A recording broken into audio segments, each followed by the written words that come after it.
Just a few weeks after the shocker from Pune where a nanny assaulted a baby, here comes another shocker, and this is in Namma, Bengaluru. Naman is just 1 year old. Just like any other baby of his age, he too was playing around the house. Little did this little boy know that he would be bruised and battered by his own nanny. Naman's parents Ravi Jairam and Soumya are techies residing in Horamavu. Both left home on Thursday morning, and when they returned home at around 11 the same night, the baby was sleeping. It was only later that the parents realized that their son had bruises, scratches and blood clots on different parts of his body. Completely shocked, the parents immediately rushed the baby to the hospital. The doctors indeed confirmed it was an assault. And when the parents questioned the nanny, who is around 17 to 18 years of age, she initially said that the baby had fallen from a sofa. But when probed further, she claimed that she felt as if she was possessed and was not conscious about what she had done. My wife came early. That time he was sleeping, so she didn't notice what happened to him. Then once I came from office in the night, he was sleeping, but still I was able to see these marks, black marks. Okay.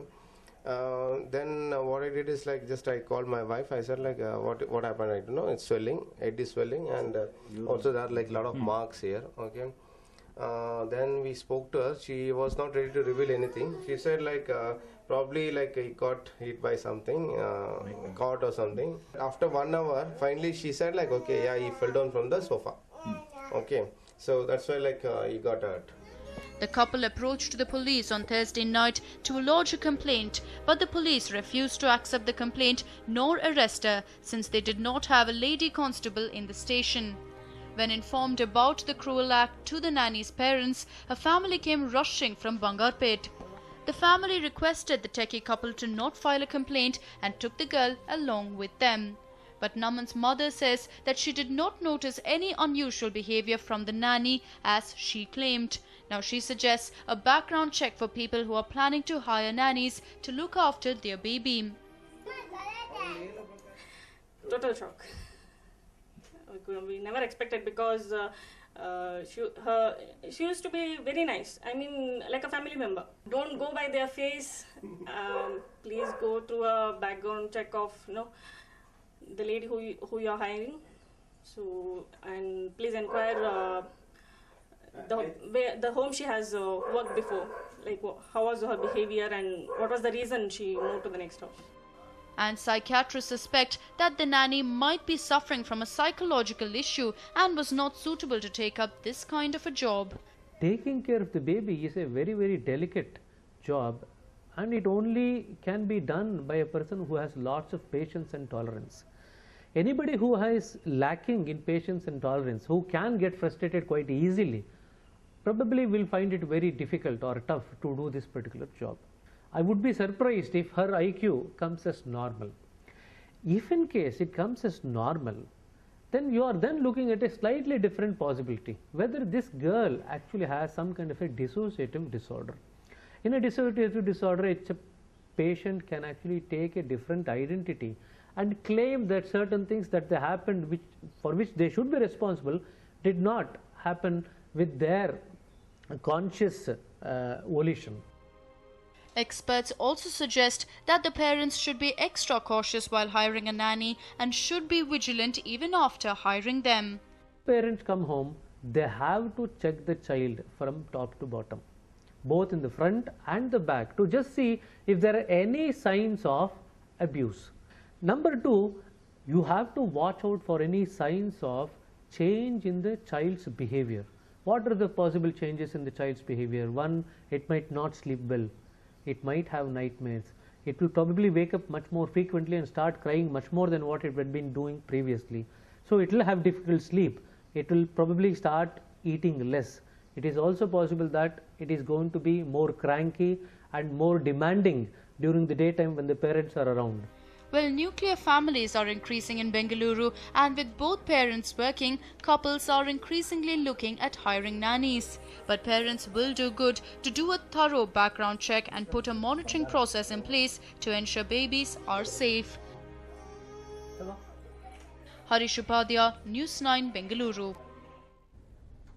Moving on, were you awoken by the loud thunderclaps and lightning last night? Well, so were many others. From a pregnant woman clinging on to dear life to fallen trees and collapsed walls, take a look at the trail of wreckage left behind by last night's persistent rains.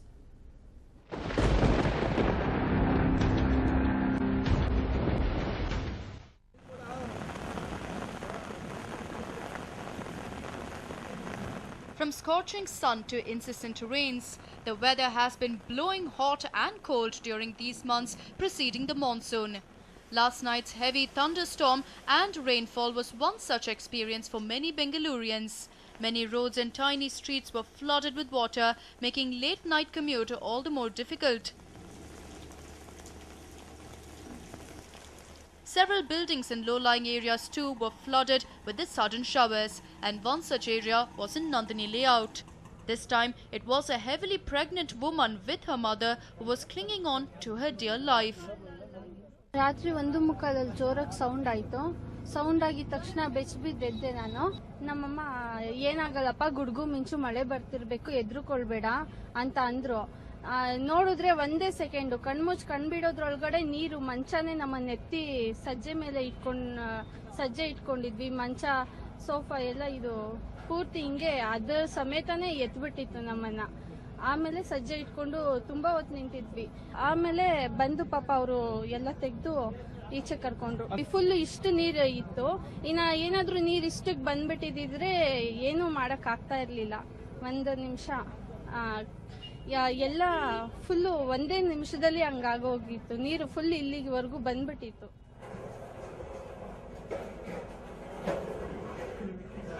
The residents have lost almost all their belongings. From their jewelry to money and electronics, it was either damaged or washed out as their home was submerged in water. Now, their problem started at 1:30 in the early hours of the morning or last night. Now, from 1:30 to 2:30 to 3:30, they were holding on to the sajja. In fact, we are told that they stood on top of their bed, held on to it, and called for help. Now, after 2 hours, the people who heard them, the grilled gates, those were stuck. So the people had to actually get those metal rods and break open the gate. Now, after breaking open the gate, they had another problem. Now, since there's construction going on behind over there by the BDA, what you can clearly see is that the muck, the stones, and all that accumulated in front of the door. Now, the people, in order to try and save them, had to remove all that first. And while timely help arrived for the pregnant woman, it was not the same for the vehicles parked in an apartment complex in Basveshwar Nagar. The residents state that the compound wall was weakened by the stagnant drainage at the bottom of the wall on the outside.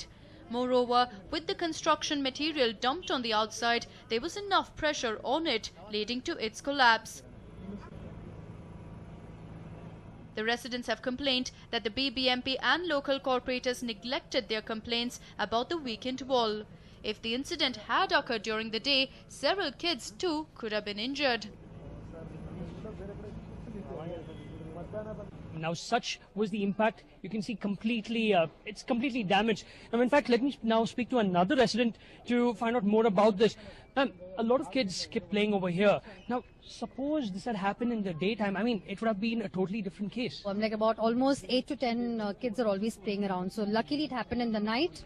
And 2:30, I heard a thump kind of noise coming over. So I just ran out to see. I thought maybe a tree's fallen. I'm looking up there and I see the wall collapse down here. So there was a crack. I think it's due to the construction material which has been lying here for quite some time. From the day one, we've been telling them, because it's a compound wall, it's a possibility that it might just, break through it. And then we have these sewage blockages here, residents coming and throwing in sewage. So basically what you're saying is, one is because the drain water which was stagnant right over here. Now this is supposed to be the drain. In fact, we are told that water was stagnant for almost 2 months in this particular spot. And apart from that, what actually created more havoc was that the jelly over here, the stones, as well as the sand. So when it rained last night, the rain water, along with the force of the sand and the jelly, weakened the already weakened wall, and hence it collapsed.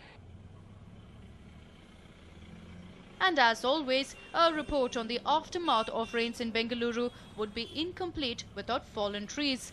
2 huge trees came crashing down, and this time it was not in a residential layout.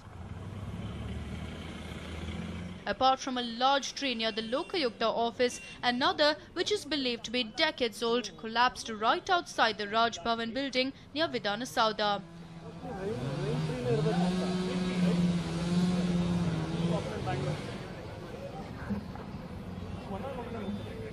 The busy traffic on this road was diverted as labourers were busy chopping down the tree. Now, what is the biggest problem here facing Bangalore? Why are trees crashing down every time it rains? Well, I'll give you the example. The simple problem is that there is no space for the trees to breathe. There is no space for water to seep down to the roots. In fact, those are the trees, or this is the particular tree that actually came crashing down. Now, what the city planners have done is that when they concretize the entire road, when they concretize the footpath, they have not left space around the tree for water to seep down. So what they have done is basically, this is the route, completely around it there is no space. You have the footpath and there is absolutely no space for water to seep down. Now, considering the fact that Bangalore's groundwater problem is huge and plenty, the city planners have to, on a priority basis, make sure that water is allowed to actually seep down so the roots are strong. If the roots are not strong, one can't blame the trees when they keep falling every now and then when it rains. Now, this is the issue. With camera person Sushil, Nolan Pinto, News 9. Well, sometimes the aftermath of rains can be horrific, and this is what the people of Kolar had to witness as over 18 monkeys lay dead in their locality. Here's the heart-wrenching story.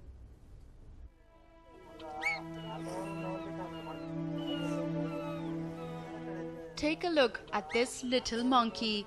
It is screeching and trying to wake up the mother. But what the little one doesn't know is that its mother is no more. A heart-wrenching scene. Troop of monkeys lying dead. Little survivor still clinging on to its dead mother. Villagers trying to pacify the little monkey. These were the heart-wrenching scenes witnessed this morning in Kolar's Mailandahalli. Almost 18 monkeys lay dead at a farm in Mailandahalli. The villagers who witnessed the plight of the little monkey blamed the heavy thunder and lightning last night. They even stated that over 300 monkeys have died over a period of time in a similar manner. It is learned that only 3 monkeys have managed to survive the tragedy, one being the little monkey and 2 adult monkeys that are in a critical condition. ಸಿಳ್ಳು ಮರದ ಮೇಲೆ ಬಿದ್ದು ಈ ಕೋತಿಗಳು ಅನಾಹುತಕ್ಕೆ ಈಡಾಗಿದ್ದಾವೆ. 18ರಿಂದ 20 2 ಬಂದು ಅರ್ಧ ಪ್ರಾಣದಿಂದ ಇದ್ದಾವೆ. ಉಳಿದ 18 ಕೋತಿಗಳು ತೀವ್ರವಾಗಿ ಸತ್ತೋಗಿದ್ದಾವೆ. The entire village was grief-stricken on seeing the Vanar Sena killed. Taking the baby monkey under their care, they also performed last rites for all the dead monkeys. ಊರು ಗ್ರಾಮಸ್ಥರು ಬಂದು ನೋಡಿದಾಗ ತೋಟ ಕಡೆ ಬಂದು ನೋಡಿದಾಗ ತುಂಬಾ ಒಂಥರ ಬೇಜಾರು ಮತ್ತೆ ಊರಿನಲ್ಲಿ ಯಾವುದೋ ಒಂದು ರೀತಿಯ ಈ ಜನ ಯಾವ ತರ ಇದಾಗಿದೆ ಅದನ್ನು ಕಳೆದುಕೊಂಡಿರುತ್ತೇವೆ. ಇದರಿಂದ ನೋವಾಗಿ ನಾವೆಲ್ಲ ಊರಿನ ಗ್ರಾಮಸ್ಥರೆಲ್ಲ ಸೇರಿ ಇವುಗಳನ್ನು ಒಂದು ಜನರಿಗೆ ಯಾವ ತರ ಒಂದು ಎಲ್ಲಾ ರೀತಿಯ ಅಂತ್ಯ ಸಂಸ್ಕಾರವನ್ನು ಮಾಡಬೇಕಾಗಿ ನಾವೆಲ್ಲ ಒಪ್ಪಿಕೊಂಡು ಇದನ್ನೆಲ್ಲ ಗುಳಿ ಒಂದು ತೆಗೆಸಿ ಅದರಿಂದ ಪೂಜೆ ಪುರಸ್ಕಾರಗಳನ್ನು ಮಾಡಿ ಅದಕ್ಕೆ ಒಂದು ಕಾರ್ಯವನ್ನು ಮಾಡಬೇಕಂತ ಒಂದು ನಿರ್ಧಾರ ಮಾಡಿಕೊಂಡಿದ್ದೀವಿ. Just last evening, the big family of monkeys were seen playing on the banyan tree. But last night's thunderstorm has wiped out the entire family, leaving the little one to grieve. Rajendra Simha for News 9, Kolar.